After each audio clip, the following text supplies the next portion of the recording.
소신경 고백하심으로 새벽기도에 시작하도록 하겠습니다.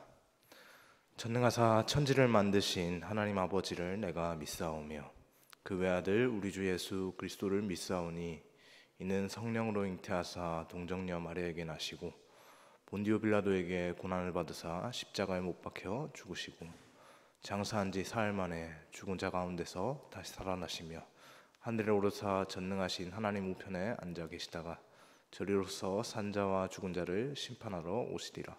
성령을 믿사오며 거룩한 공회와 성도가 서로 교통하는 것과 죄를 사하여 주시는 것과 몸이 다시 사는 것과 영원히 사는 것을 믿사옵나이다. 아멘. 찬송가 331장 찬양하겠습니다. 331장 영광을 받으신 만유의 주여 함께 찬양하겠습니다.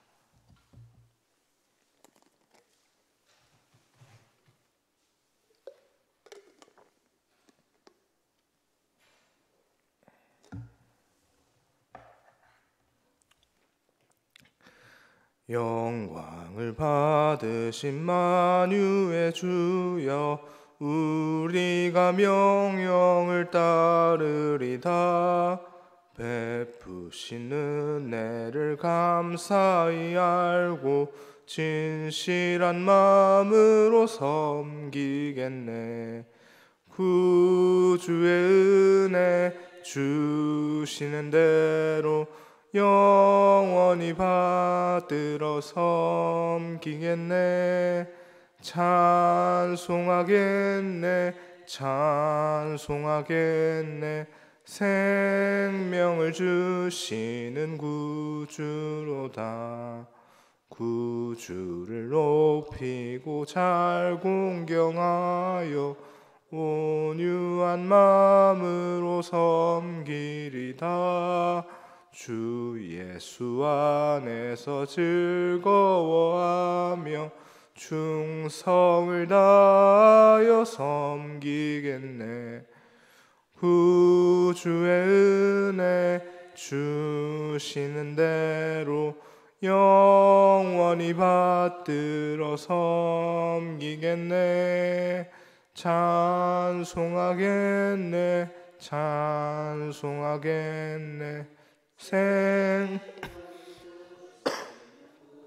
주로다. 예수를 믿고서 늘 사랑하여 참 기쁜 마음으로 섬기리다. 온 마음을 드리고 늘 순종하며 구주를 영원히 섬기겠네.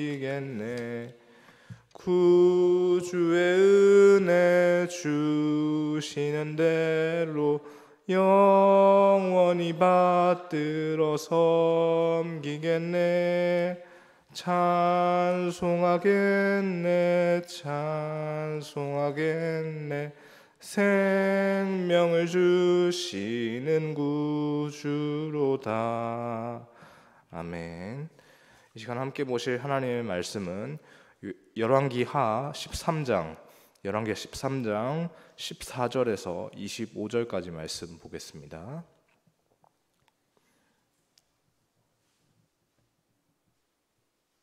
열왕기하 13장입니다. 14절에서 25절까지 말씀 함께 교독하고 마지막 절 25절 말씀 함께 읽겠습니다. 제가 먼저 14절 말씀 읽겠습니다. 엘리사가 죽을 병이 들매 이스라엘의 왕 요아스가 그에게로 내려와 자기의 얼굴에 눈물을 흘리며 이르되 내 아버지여 내 아버지여 이스라엘의 병거와 마병이여 하매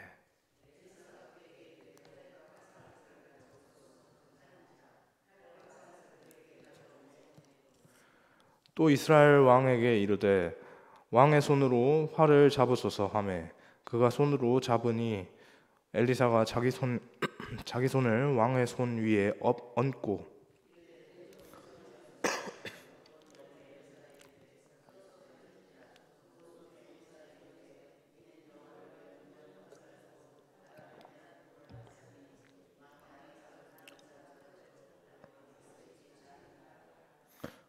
또 이르되 화살들을 잡으소서. 곧 집음에 엘리사가 또 왕에게 이르되 땅을 치소서 하는지라. 이에 3번 치고 그친지라.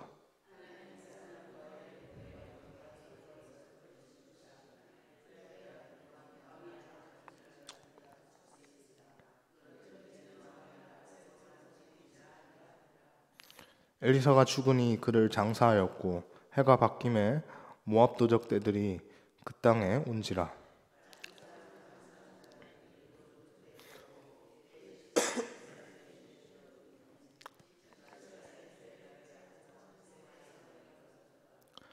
여호아스 왕의 시대에 아람 왕 하사엘이 항상 이스라엘을 학대하였으나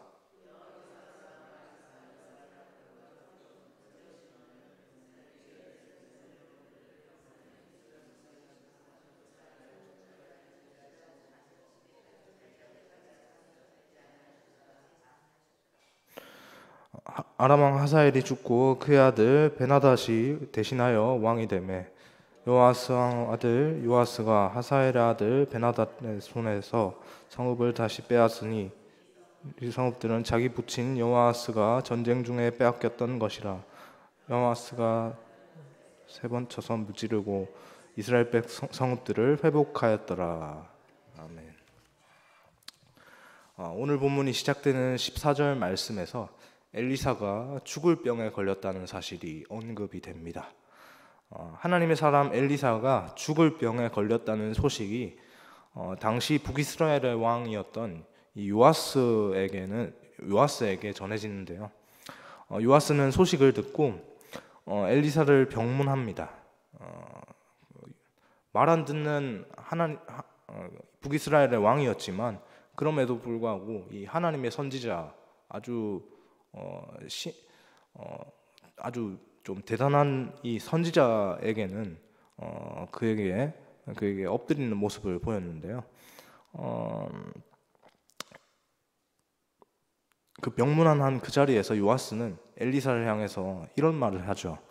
14절 말씀 보니까 내 아버지여 이스라엘의 병거와 마병이여 라는 고백을 합니다. 여러분, 이 고백이 참 우리에게 이제 계속해서 열왕기 하를 묵상하고 있는 우리에게 참 낯설지가 않습니다. 왜냐하면 이 열왕기 하에서 이 고백을 지금 처음 등장하는 것이 아닙니다.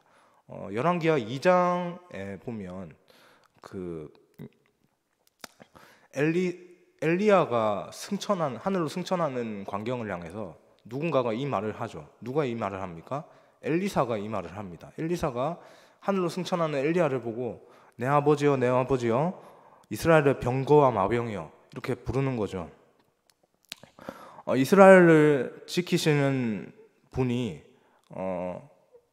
하나님이라는 고백이 담겨 있는 것입니다. 궁극적으로는 하나님이라는 고백이 담겨져 있는데 그와 함께하는 이제 내 아버지여라고 하는 엘리사가 부르는 엘리야를 향해서 그렇게 내 아버지여 이스라엘의 병과 마병이여 하는 그 엘리야와 함께 하신 하나님께서 그렇게 행하시는 일을 보고 엘리사가 그렇게 고백을 하는 것인데 지금 엘리사가 그 얘기를 똑같이 지금 듣고 있습니다. 이제는 누구를 향해서 하는 말로 듣고 있습니까? 자기를 향해서 하는 말로 똑같이 지금 듣고 있는 거죠.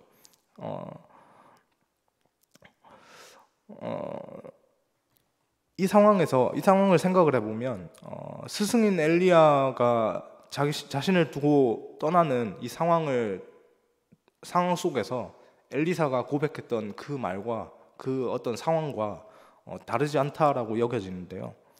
요아스도 이제 당신이 돌아가시면 당신이 이제 죽게 되면 이제 나는 홀로 남아서 이 자리에서 어떻게 이 왕의 직분을 감당합니까? 라고 하는 이러한 좀 두려움 섞인 당황스러움 섞인 이런 고백이 지금 담겨져 있는 겁니다. 이 상황에서 엘리사는 그에게 활을 가져오라고 하죠. 그리고 동쪽 창을 열고 그 활을 쏘라고 하는데요. 이것은 구원의 화살로서 하나님께서 아람 사람을 멸절하게 하신다라는 것을 의미합니다. 엘리사는 마지막으로 요아스에게 구원의 소식을 이렇게 전해 주었습니다. 하나님께서 당신의 이스라엘을 구원하실 것이다라는 소식을 전해 주었습니다. 그리고 18절 말씀을 보시면 화살을 잡아서 땅을 치라라고 그렇게 말을 하는데요. 그 말대로 요아스는 사실 그 의미를, 엘리사는 그 의미를 이제 염두에 두고 이렇게 한 말이겠지만, 요아스는 그 얘기를 듣는 요아스는 영문도 모르고 그냥 그렇게 선지자가 그렇게 하는 말이니까 화살을 들어서 땅을 3번을 치고 이렇게 멈추는 모습을 보입니다. 그런데 이 상황에서 19절 말씀을 보면 엘리사가 요아스에게 이해할 수 없는 한마디를 하는데요. 엘리사가 불같이 화를 내는 것이죠. 갑자기 화를 냅니다. 뭐라고 얘기합니까? 3번 칠 것이 아니라 5번은 쳤어야 된다라고 얘기를 하네요. 엘리사가 왜 그렇게 이런 말을 하는 걸까요? 하나님께서 그 횟수만큼 아람을 쳐서 이스라엘로 아람을 이기게 하실 것이다 라고 하는 그 사실 때문이었습니다. 그렇게 한다면 5번을 쳤으면 아람을 완전히 진멸할 수 있었을 것인데, 그렇지 않아서 왕이 아람을 완전히 진멸하지는 못할 겁니다 라고 하는 그런 얘기를 하는 거죠. 그래서 3번만 땅을 친 그 요아스의 행동에 대해서 이렇게 화를 낸 겁니다. 사실 요아스의 입장에서는 좀 억울하지 않습니까? 아니 그러면 처음부터 왕이시여 5번 치십시오 라고 처음부터 그렇게 말을 하든지, 그냥 땅을 치라고 해놓고 왜 이제 와가지고 왜 5번 안 치고 3번만 쳤습니까? 라고 그렇게 얘기를 하는 겁니까? 조금 이해하기 어려운 상황이 전개되고 있습니다.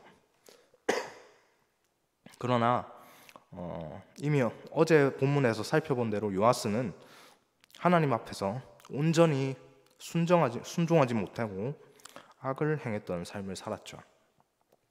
그래서 오늘 본문의 사건은 요아스의 어쩌면 하나님께 대한 요아스의 소심한 순종의 모습을 적나라하게 보여주는 것입니다. 요아스는 엘리사를 통해서 역사하시는 하나님의 도움을 입습니다.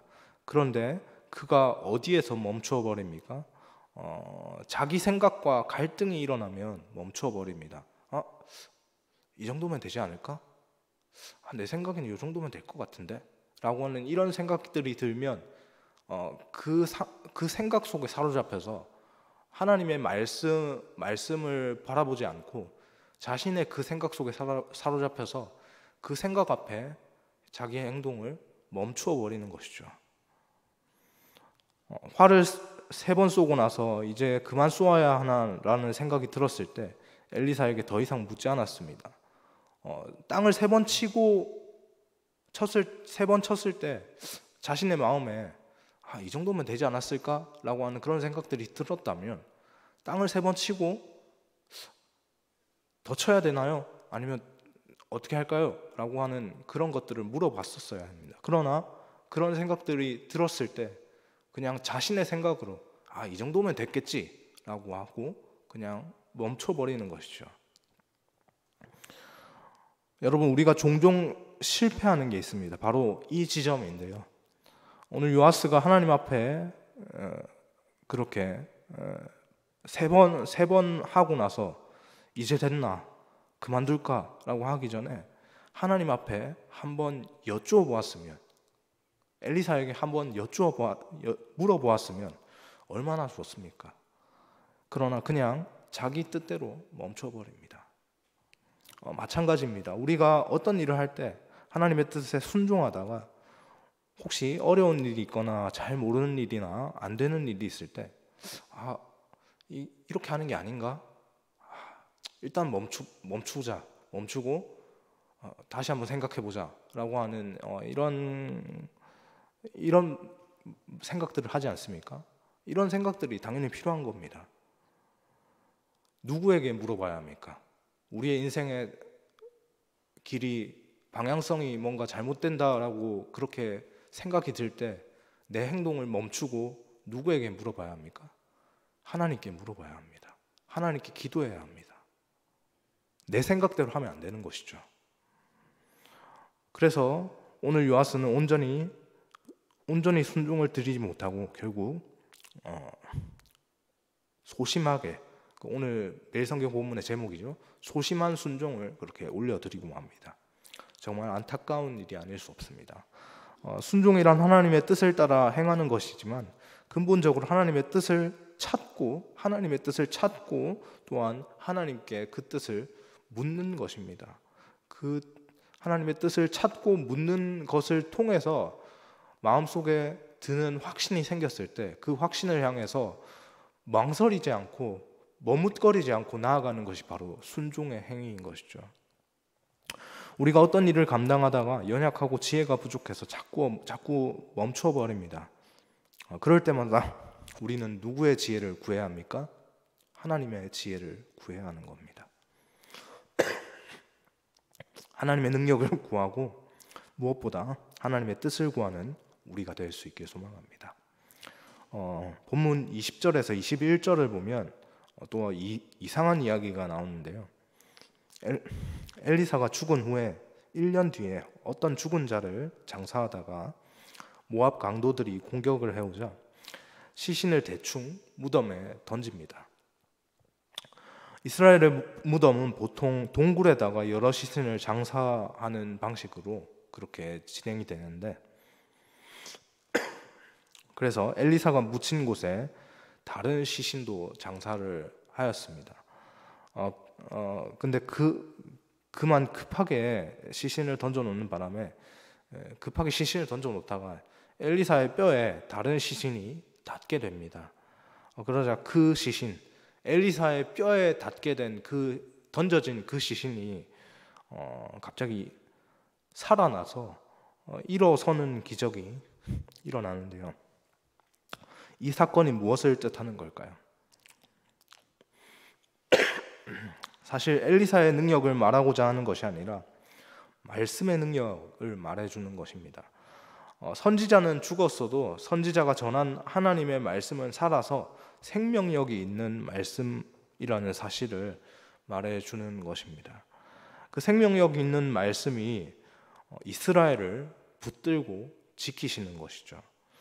비록 엘리사는 죽어서 무덤에 장사되었지만 하나님의 말씀, 엘리사는 분명히 죽었습니다. 하나님의 사람이라고 하는 엘리사는 분명히 죽었지만 그 사람을 통해서 역사하시는, 그 사람을 붙들고 역사하시는 하나님의 말씀, 그 사람에게 임하시는 하나님의 말씀은 영원하고 하나님의 언약 또한 영원하다는 사실을 하나님께서 이 사건을 통해서 말씀해 주시는 거죠. 엘리사도 죽은 시신 아닙니까? 죽은 시신인 엘리사의 뼈에 죽은 시신이 닿았는데 그 다여진 그 죽은 시신이 살아서 일어나는 것, 그것이 어떻게 엘리사의 능력이라고 할 수 있습니까? 결코 엘리사의 능력이라고 할 수 없습니다. 엘리사를 통해서 역사하시는 영원하신 하나님의 역사하심이 그 순간에 그렇게 나타나는 것이죠. 하나님께서 이 사실을 이렇게 이 사건을 통해서 말씀해 주시는 겁니다. 이 사건이 이제 본문 22절에서 25절까지 기록이 되었는데, 엘리사의 예언대로 요아스는 아람을 쳐서 여호아스 때 빼앗긴 땅을 완전히 회복하게 되었습니다. 말씀을 정리하겠습니다. 세상 모든 것이 죽음이라는 끝이 있지만 하나님의 말씀은 영원한 생명의 언약이라는 사실을 우리가 기억할 수 있길 소망합니다. 오늘 하나님의 말씀 가운데 말씀 앞에 보였던 그 요아스의 소심한 순종의 모습, 아주 물어보지 않고 자신의 생각대로 이 정도면 됐지라고 하면서 그 상태에서 완전히 멈춰버리고 끝내버리는 요아스의 소심한 순종의 모습이 우리에게 반면교사의 모습으로 그렇게 여겨지길 소망합니다. 결코 내 생각대로 행하지 말고 오직 하나님의 뜻을 따라서 끝까지 순종함으로. 순종을 어떻게 해야 된다고 했습니까? 하나님께 물어봐야 합니다. 하나님께 내 생각이 다른 생각들이 들면 그 다른 생각들이 든 것에 대해서 하나님 이 생각이 맞습니까? 어떻게 해야 합니까? 먼저 내 생각대로 하기 전에 물어보는 것이 중요한 것이죠. 그렇게 묻고 확신이 들었을 때 그 확신이 든 것으로 즉각적인 순종을 보일 수 있어야 합니다. 그렇게 하나님의 뜻을 따라 끝까지 순종함으로 하나님의 참된 능력과 은혜 안에 거하는 우리 모두가 되기를 주님의 이름으로 소망합니다. 기도하겠습니다. 사랑해 주님, 감사합니다. 하나님 우리의 삶 가운데서 하나님 우리가 우리 생각 속에 사로잡혀서 하나님의 뜻을 구하기보다 우리 삶의 순간에 드는 우리의 생각들에 사로잡혀서 그렇게 우리 삶을 그렇게 살아가는 경우들이 얼마나 많습니까? 하나님 우리의 마음을 말씀 앞에 다시 붙잡아 주옵소서. 하나님의 말씀 앞에 우리가 묻고 또 하나님의 뜻을 구하는 것으로 하나님의 뜻대로 그렇게 우리 삶을 하나님께 순종하는 모습으로 하나님께 올려드릴 수 있도록 인도하여 주옵소서. 오늘 하루에 이 삶의 시간 가운데서도 하나님 그러한 우리 순종의 시간들이 우리 가운데 펼쳐지길 소망합니다.